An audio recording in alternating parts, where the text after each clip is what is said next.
thème.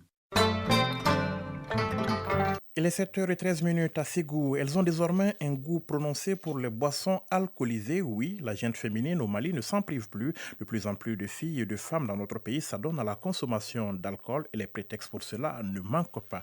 Avoir un joli teint, une belle voix ou être tout simplement en forme. Mais attention, l'alcool ne connaît pas de sexe et ses méfaits restent les mêmes aussi bien pour les femmes que pour les hommes. Le grand format du lundi s'intéresse à la question. C'est avec Bourama Traoré. L'alcool n'est pas bon, prêche donc l'artiste. Un prêche certainement dans le désert, puisque le nombre des amateurs de la bouteille fraîche ne diminue pas.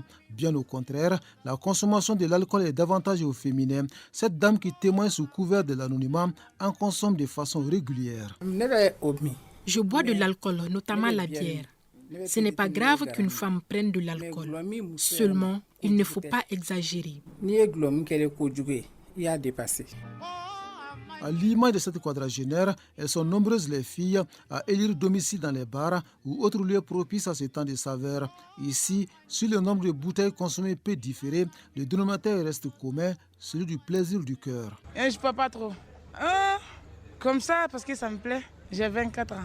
Je ne dépasse pas 3. Je pense que c'est mon plaisir des fois. Au-delà du plaisir, l'alcool reste un véritable stimulant pour certaines consommatrices. Un verre de cette boisson, raconte la dame anonyme, requinque et fait disparaître tous les soucis. L'alcool me donne une grande forme. Il était le plaisir de mon ancien ami. C'est à cause de lui, d'ailleurs, que j'ai commencé à boire. Jusque-là, je n'ai eu aucun problème. Cette dépendance de certaines filles de l'alcool est savamment entretenue par des affirmations qui relèvent plutôt des préjugés, comme en a fait l'écho le médecin nutritionniste Brahima Sissoko. Beaucoup de jeunes filles nous ont fait savoir qu'elles consomment l'alcool parce qu'elles ont appris que ça leur permettra d'avoir un bon teint et ça leur permettra d'avoir une bonne voix, voilà, etc., etc. Mais dans chaque chose, il faut mesurer le bénéfice et le risque. Et par rapport à la consommation d'alcool, le risque l'emporte largement sur le bénéfice. En effet, des boissons alcooliques aux saveurs multiples sont consommées par des filles. Une bouteille de bonheur et de plaisir, dit-on ici, mais aux conséquences incalculables sur la santé. À ce jour, les études scientifiques ont révélé que 7 principaux cancers ont un lien avéré avec une consommation d'alcool. Et cela à partir d'un verre par jour. Il s'agit des cancers de la bouche, de la gorge, des cancers de l'œsophage, des cancers du foie, mais aussi et surtout les cancers du côlon, c'est-à-dire les cancers en rapport avec le tube digestif, et aussi le cancer du sein. Et parmi ces maladies cancéreuses, il faut surtout craindre le foie. C'est ce qu'on appelle la cirrhose du foie. Donc la cirrhose du foie en elle-même, c'est une maladie chronique et elle est irréversible.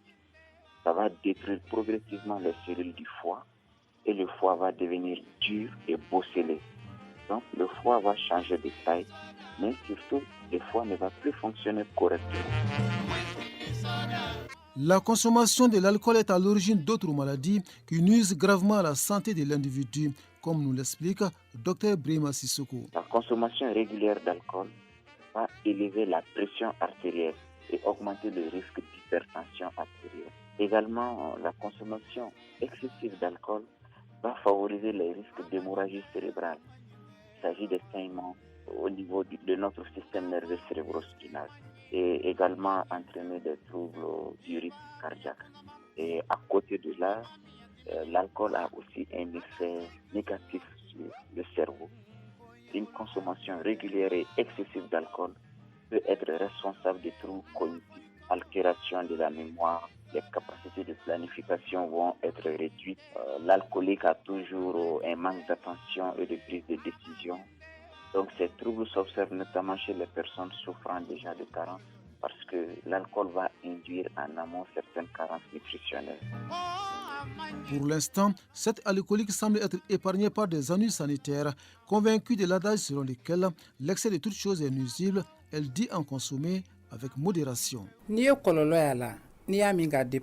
Il peut y avoir des conséquences si la quantité est dépassée. Et trop boire n'est pas une bonne chose. On ne doit pas sentir dans le comportement qu'on prend de l'alcool. Malgré que je bois les différents types de bière, je n'ai eu aucun problème de santé parce que j'ai toujours respecté la norme. Prendre de l'alcool est devenu sa seconde nature. Bien qu'elle ait réduit la consommation de la boisson, mais comment emprunter réellement le chemin de l'abandon, une question à laquelle elle réfléchit toujours. Je souhaite abandonner l'alcool un jour. En attendant, j'ai beaucoup diminué la consommation. Chaque semaine ou tous les 15 jours, je prends une bière, la grande ou la petite. Entre le plaisir et la préservation de sa santé, la quadragénaire n'a pas encore fait son choix. Comme elle, beaucoup d'autres filles déjà noyées dans l'alcool cherchent désespérément le chemin du retour.